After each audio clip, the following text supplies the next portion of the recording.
Baada ya kuwa wamesafiri na boti, walipata mazengezenge wakiwa njiani, ila wakaona sio mbaya, ngoja wawahi basi. Walipopanda basi wakaenda uwanja wa mazoezi. Wakati huo wanafanya mazoezi, alikuwepo Chama, alikuwepo kocha hapo, alikuwepo huyu nani anarukaruka. Walipomaliza wakapanda kuelekea vitani.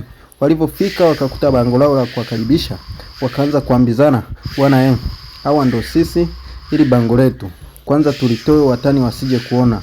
Baada wakiwa hapo waliona vidada vya Yanga, vidada ambavyo ni viwachumba vyao vimekuja kuwapokea, huku vidada vya Simba vikija na vyenyewe kuwapokea.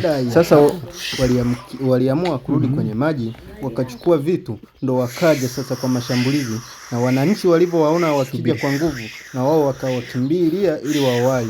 Sasa Chama ndo alikuwa anaongoza msafara, akakimbia kupanda basi. Wananchi walivyowaona wao wakaenda kwenye mazoezi. Hapo Djigui Diarra akaanza kupigiwa mashuti na Pacome.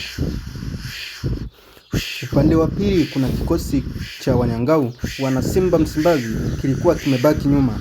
Ahmed Ally na kamati ya uongozi wa Simba walivyokuwa wamebaki nyuma, ndo wanakuja taratibu, wanapiga stori, wengine huku wakiwa wamelala.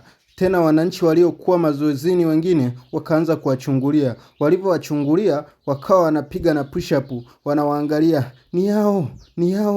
Hao wanakuja, stori zimenoga, huku wananchi wanawachungulia. Pacome anashika na wachungulia, anaamua kuwaita wenzake, huku na Ahmed Ally aliwachungulia akamwambia Mo, wakati wakiwa kwenye nikuchungulie wote, Pacome huku anachungulia na huku anachungulia.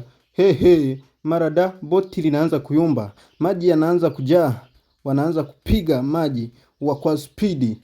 Mara ghafla wananchi wote wanakuja kuchungulia, bwana mnyama huyo ndo anakuja, bibi harusi ndo anakuja. Wakati Ahmed Ally anawaambia, bwana mchumba wetu yule pale. Wakati wanakuja wanaonyeshana